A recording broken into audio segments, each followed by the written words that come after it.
क्या करूं, मैं इतनी सुंदर हूं तो।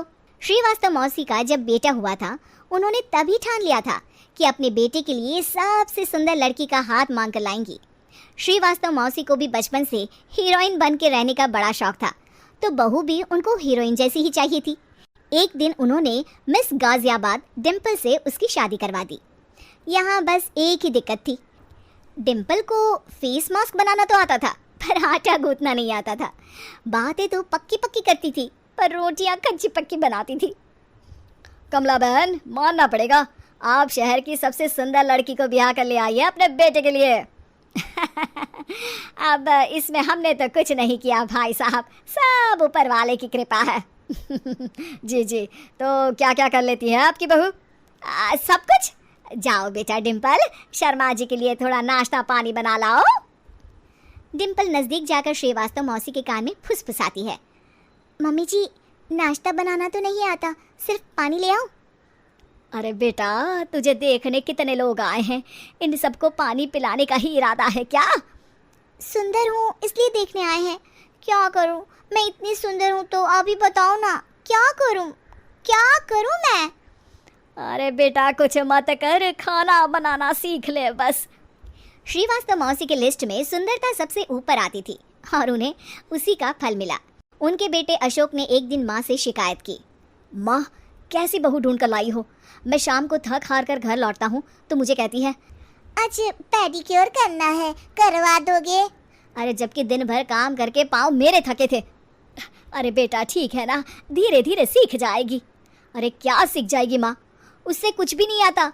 हफ्ते भर का शेड्यूल बना लिया है उसने, पेडिक्योर, हेड मसाज, मुल्तानी मिट्टी का ये वो, अरे पता नहीं क्या क्या। अरे मुझे तो नाम भी नहीं आते। देख बेटा, खाना बनाना, सब्जी काटना, ये सब सीखा जा सकता है, पर सुंदरता नहीं सीखी जा सकती। इतनी सुंदर बहू मिली है, फिर भी तू खुश नहीं है, कैसा बेटा है तू? श्रीवास्तव मौसी का मानना था कि समय रहते बहू सब सीख जाएगी, पर मिस गाजियाबाद से शादी कराने के बाद घर का जो नाम हुआ है वो ज़रूरी है। अरे सबकी बहू खाना बना लेती है, हमारे घर में तो काम वाली दीदी भी है, पर हमारे घर में जितनी सुंदर बहू है ना, उतनी किसी के घर में नहीं। ऐसा श्रीवास्तव मौसी सबको कहती रहती। फिर एक दिन वो हो गया जो नहीं होना चाहिए था, डिम्पल को पिंपल हो गया। डिम्पल घर में छुपी बैठी थी, पर ऐसी खबर छिपती कहाँ है। शर्मा जी घर में अपने बेटी की शादी का न्योता देने आए तो उन्होंने पूछ लिया, अरे आज आपकी बहू नहीं दिख रही? हाँ, वो ना थोड़ा काम में बिजी है, आती ही होगी। और इतने में डिम्पल सही में किसी काम से वहाँ आ जाती है। बस शर्मा जी की नज़र पड़ जाती है डिम्पल के पिंपल पर, जो उन्हें चांद पे दाग जैसा लगता है। पूरे शहर में बात फैल जाती है कि डिम्पल को पिंपल हो गया है। ये दिक्कत काफ़ी गंभीर थी और श्रीवास्तव मौसी को पता था कि अगर ऐसा चलता रहा तो उन्होंने जो हासिल किया था सब मिट्टी में मिल जाएगा। उन्होंने फट से डिम्पल को अपने कमरे में बुलाया। अरे बेटा, शर्मा जी के बेटे की शादी 1 हफ्ते में ही है, हमें उससे पहले ही तुझे वापस सुंदर बनाना पड़ेगा। तू बता, तुझे मेकअप के लिए क्या क्या चाहिए?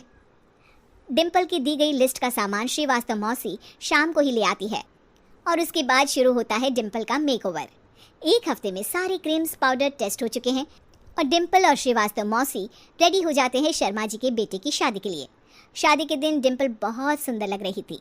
श्रीवास्तव मौसी को उम्मीद थी कि बस अब तो हर जगह वो और डिम्पल ही छाए रहेंगे, चाहे शादी किसी की भी हो। पर जब वो शादी में पहुंचते हैं तो उन्हें बाहर शर्मा जी लोगों का स्वागत करते मिलते हैं। अरे कमला जी, सही समय पर आई है, आप ही का इंतज़ार था। हमने भी हमारे बेटे के लिए मिस अहमदाबाद ढूंढी है। डिम्पल और श्रीवास्तव मौसी दोनों के मुंह खुले के खुले रह जाते हैं शर्मा जी की बहू को देखकर। वो तो डिम्पल से भी ज़्यादा सुंदर थी। क्यों, हमने भी अच्छी बहू ढूंढी है ना? हाँ शर्मा जी, बाकी आजकल के ज़माने में सुंदरता से क्या होता है भाई। देखो, बूढ़े तो सब होते हैं, मैं तो मानती हूँ कि बस रोटियाँ गोल बना दे, इससे ज़्यादा क्या चाहिए। सुंदरता का क्या है, ढल जाती है, पर गुण वो हमेशा रहते हैं। अरे बाबा, इतना बड़ा ज्ञान आपको कोई गुरु भी नहीं देता जितना बड़ा ज्ञान आपको एक छोटे से पिंपल से मिल गया। अगले दिन जब अशोक डिम्पल से बात कर रहा होता है, कल शादी में मिस अहमदाबाद के बाद सब मिस गाजियाबाद यानी तुमको ही देख रहे थे। क्या करूं, मैं इतनी सुंदर हूं तो आप ही बताओ क्या करूं? क्या करूं मैं तो कहती हूँ कि घर का कोई काम कर या फिर बाहर अपने लिए कोई काम ढूंढ ले। हैं? क्या कहा माँ जी? हाँ जी, सुंदरता का क्या है? कल तूने मिस अहमदाबाद से मात खाई, आगे कोई मिस हैदराबाद आ जाएगी या मिस फैजादाबाद आ जाएगी, इसलिए काम पर ध्यान दो। हाँ। और कुछ महीनों बाद, अरे बहू, काम करने के बाद तू सुंदर नहीं, अति सुंदर हो गई है।